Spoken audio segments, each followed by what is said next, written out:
This is RTV6 News at 7, working for you. Good evening and welcome in here at 7 o'clock. I'm Mark Mullins. And I'm Amanda Starantino. Tonight, the Indiana Bureau of Motor Vehicles is considering another step to an already controversial change. A proposed rule would require a doctor's signature if Hoosiers want to choose gender X on their IDs. RTV6's Troy Washington is working for you with a look at both sides of the issue.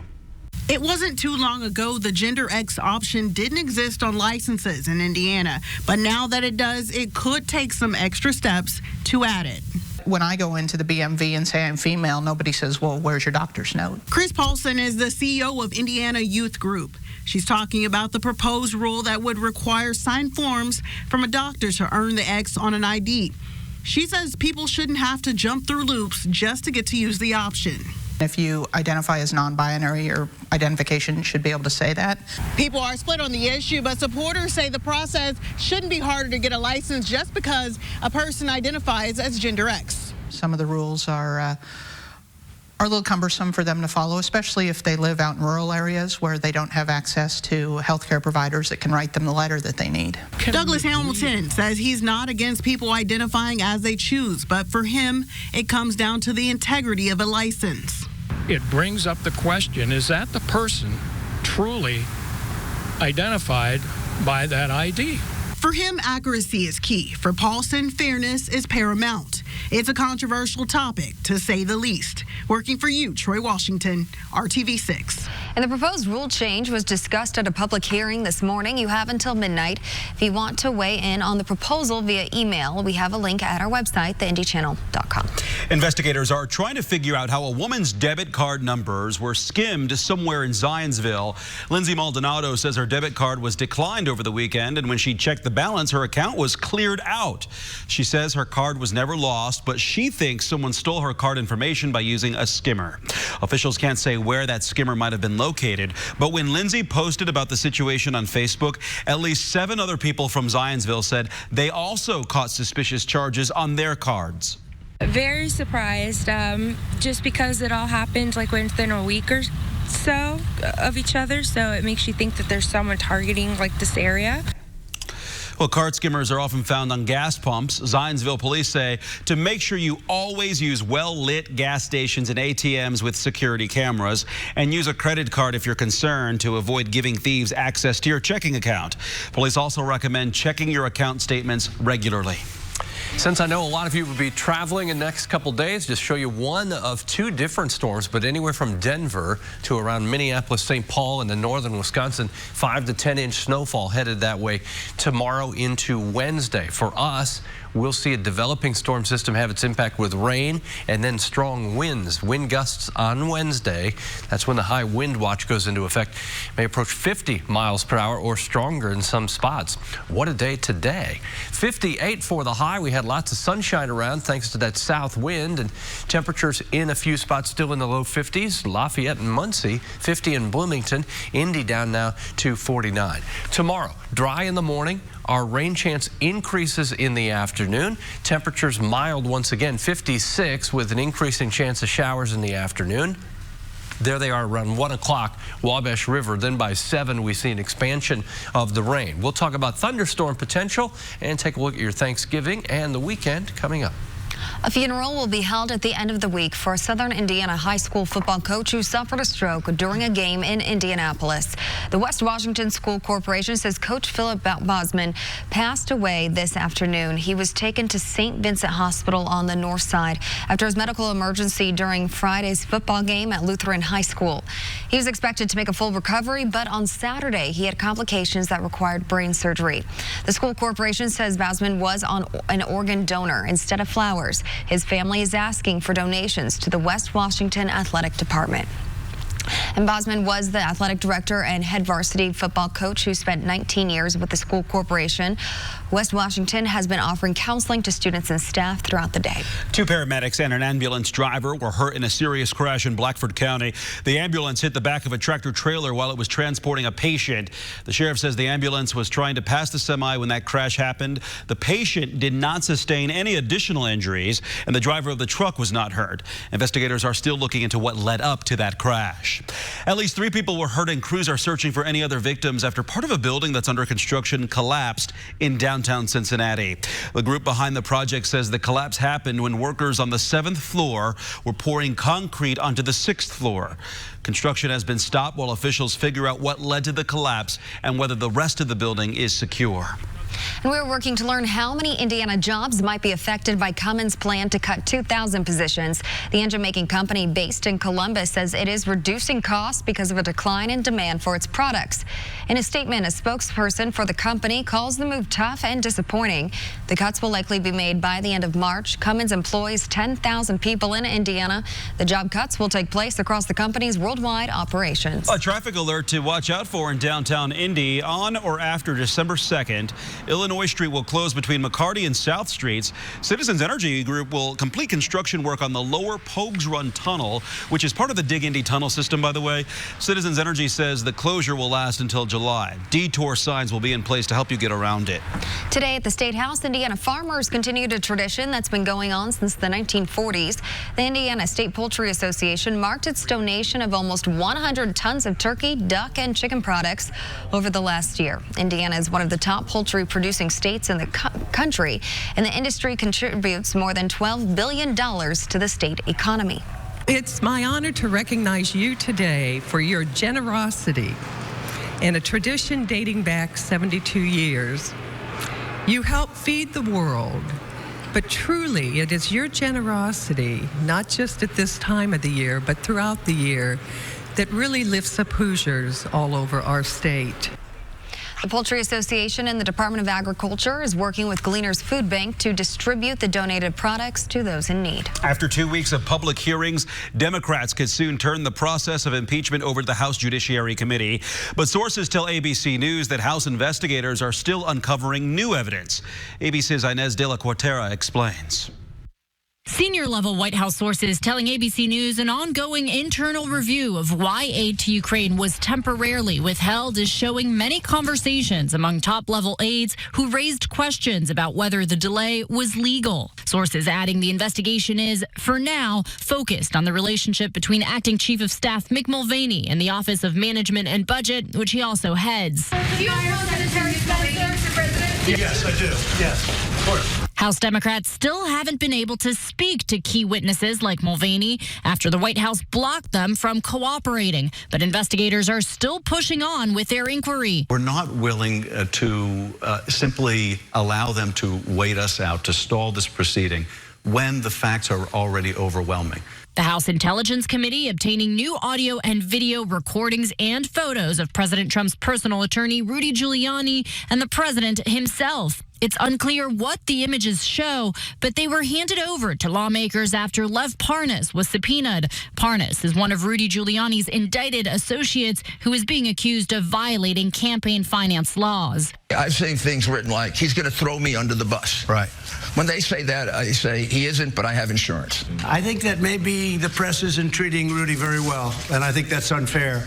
But Rudy was a great mayor and a great crime fighter. They're still open to new documents and testimony. House investigators are now writing their impeachment hearing report that they'll send over to the House Judiciary Committee after Thanksgiving recess for that body to possibly begin drafting articles of impeachment. Inez de la Cuartera, ABC News, Washington. A four-legged hero is getting White House recognition. Today, President Trump recognized Conan, the dog injured in a raid that led to the death of ISIS leader Abu Bakr al-Baghdadi. Trump said Conan received a medal and plaque for his service to the country. Conan was injured while chasing Baghdadi down a dead-end tunnel. Now, he's back on the job. It's true, and Conan was very badly hurt, as you know, and they thought maybe was not going to recover. Recovered actually very quickly and has since gone on very important raids. President Trump called Conan a tough cookie. Still ahead here at 7 o'clock, Thanksgiving icons could remain grounded for the Macy's parade. Why organizers are keeping a close eye on the forecast. The first priceless treasure snatched from a castle, and now a manhunt is underway in Europe. Details of the shocking heist when the news at 7 continues.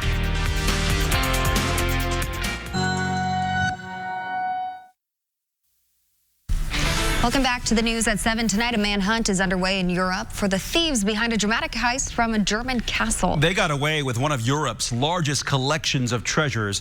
ABC's Aaron Katersky shows you how they did it and the priceless items they got away with.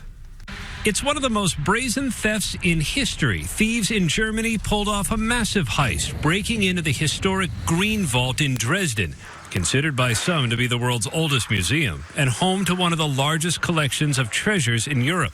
The thieves made off with what's being called priceless jewelry. Ich brauche Ihnen nicht zu sagen. The museum director says, "I don't need to tell you how shocked we are. This is of invaluable art historic and culture historic value." Police released new details on Monday, saying a pair of burglars broke in through a window as power was cut to the museum. Surveillance video captured the suspects using an axe to try to break a glass case. Dresden's police chief said they believe there's a connection to a fire at a nearby electric distribution box that caused the streetlights outside to go dark. The burglars reportedly made off with jewels and gems dating back to the 1700s from 3 precious sets. One of the most valuable pieces of the Green Vault, the Green Diamond, was spared because it's currently being exhibited at the Metropolitan Museum of Art in New York. While officials won't release an exact value of the stolen items, German newspapers estimate they may be worth millions, which could make this the biggest heist in post-war history. Aaron Katersky, ABC News, New York. Coming up, a big part of the Thanksgiving holiday is being around the dinner table with your loved ones, but getting them there can be tricky. We take a look at the service providing you up-to-the-second travel info for your family and friends taking to the skies. And I'll detail the developing storm and then what happens on Wednesday on the backside of the storm system. That's all next. I am Beverly. This is RTV6 News at 7, working for you. A new program at Riley Hospital for Children is rewarding patients and teaching them valuable lessons all while they undergo treatment.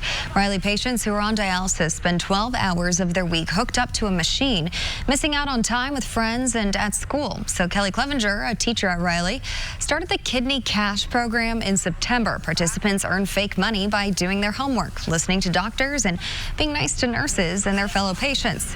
Kelly says in just a few short months, she has already seen a positive impact. One of my 9th graders especially, he would avoid even looking at me sometimes, and he has been really motivated by Kidney Cash, and he's saving up for one of the big items. With the money, the kids get to shop from the kidney cart, where they can buy things like candy, personal hygiene items, and even AirPods. But it's not just about earning money and getting to spend it. Kelly wants to make sure they are also learning important skills like how to save money, write a check, and how to balance a checkbook. A team effort in Clinton County resulted in 1,000 holiday care packages that are on their way to troops overseas. The sheriff's office worked with inmates, vendors, and volunteers to pack up toiletries, snacks, games, and batteries. Elementary school students made cards and wrote letters to include in the gifts for the troops. The Clinton County Sheriff's Office is teaming up with the USO to ship the packages in time for Christmas. More people than ever will be traveling this Thanksgiving holiday, and that means record flight delays are expected. If you've ever tracked your own flight or a loved ones, you might wonder how passengers can get up-to-the-second information about where planes are in the sky. Ashra Karashi shows you the complex task. It's all centered in one building in Texas. Traveling during the holidays can be fun for some. The airport looks really cool with all the Christmas decorations. But not so much for others. Not really any good parts. It's all pretty terrible. Lines are bad. I mean, you can see it here. This year, an estimated 4.45 million Americans will fly for the Thanksgiving holiday, a 4.6% increase from last year.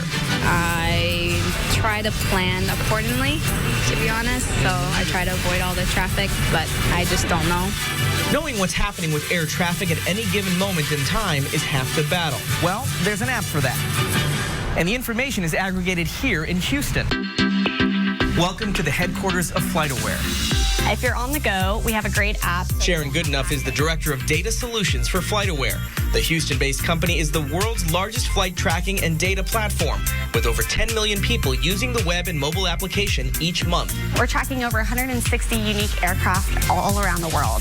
One popular feature is the Misery Map. It's basically a high-level overview of what is being impacted nationwide, and you can zoom in per airport level and see how many delays and cancellations are occurring between certain segments or at a specific airport. FlightAware receives and processes over 60 distinct data feeds from all over the world, including the FAA, Global Air Traffic Control, airlines, and defense support satellites. Goodenough says it took over 200 man-years to develop their proprietary hyperfeed, and the next step is to go beyond real-time tracking to forecasting. We're working on predictive technology efforts so we can just provide way better insight into what to expect for the flight. Tracking everything from flight status to turbulence at your fingertips. Reporting from Houston, I'm Usher Qureshi. All eyes are on the skies in New York City because strong winds could ground the iconic Macy's Thanksgiving Day Parade balloons. City regulations say the balloons can't fly if sustained winds are more than 23 miles per hour with gusts over 34. Current predictions show they could be close to that on Thursday. The city put those limits in place after the 1997 parade. That's when a gust knocked the Cat in the Hat balloon onto a lamppost, causing it to crash onto people below. The last time balloons were grounded was in 1971. So we've got 50-mile-per-hour gusts on Wednesday. Looks like our day. Then we'll calm down Thursday, and then that's what they're worried about when they inherit the weather system that comes from here. All right, let's talk nationally what's going on. Just as we mentioned, that snow that will go from Denver to, say, Minneapolis, St. Paul to the northern portion of the Great Lakes, 5 to 10 inches of snow. With that, the area of low pressure, very strong. Think of it as a deep hole in the atmosphere. The deeper the hole, the faster the air rushes in to fill that, create some rain and even thunderstorms for us. And then the winds will change direction, start driving in cooler temperatures as we get to Wednesday. Prior to that, we're on the mild side of the storm system, and then we'll wait for another to approach toward the weekend. During the day Tuesday, from St. Louis back to Springfield, Missouri, down to Little Rock and Memphis, chance for thunderstorms. A few of those may be severe. Remember, 58-mile-per-hour winds designate a severe thunderstorm. We'll have some gusts close to 50, so that puts it awfully close to that category, and those are non-thunderstorm winds. As far as our rainfall potential, quick 1/4 to 1/2 inch rainfall amounts, maybe a little more if you do catch a thunderstorm overnight tomorrow night into Wednesday morning. As far as our wind gusts Wednesday, pretty steady 20 to 30 mile per hour winds with higher gusts through the day. As you look at the 3-day forecast from Wednesday through Thanksgiving and then shopping day on Friday, cooler. This is a morning high Wednesday. Temperatures fall all day. Chance of any rain on Thanksgiving just 20%.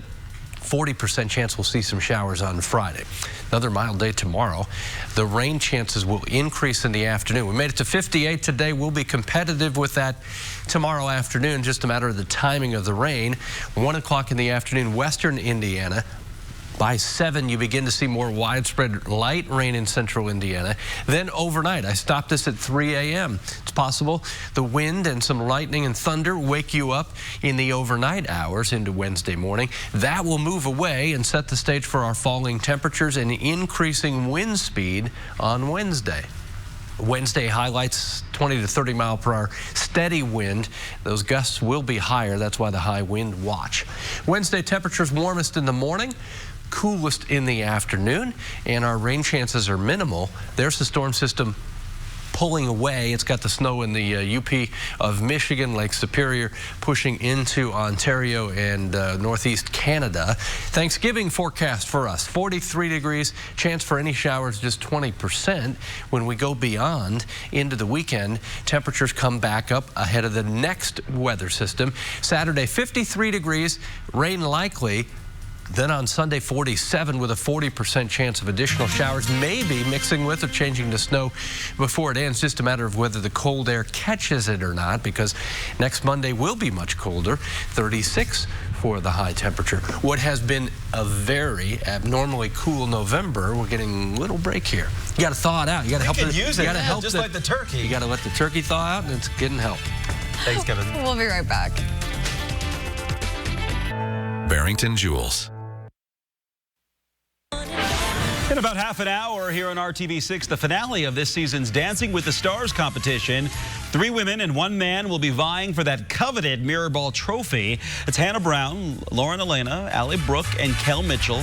You can watch it all beginning at 8 o'clock right here on RTV6. A busy day of giving for the Indianapolis Colts. Yeah, the team kicked off Thanksgiving week by hosting its 8th annual Horseshoe Helpings. Players, cheerleaders, volunteers, and Blue distributed 2,000 Thanksgiving meals to families in need. That includes turkeys, sides, pumpkin pie, for a total of 43,000 pounds of food. The Colts also gave 10 local churches 50 meals each to distribute to the elderly and families who could not make it to today's distribution. And the giving did not end there for the Colts. Tonight, the team was handing out Thanksgiving dinner supplies to 100 families in the Martindale-Brentwood neighborhood. That's a team effort. That's good to see, Rob, really. Temperatures tomorrow in the 50s. Once again, the difference, I think, by this time tomorrow night, rain becomes more widespread. Very windy Wednesday. It's a big shopping day. I hope you got to enjoy that sunshine today. Cincinnati, you like that? That was nice. Hey, We'll take see you back that. here at 11.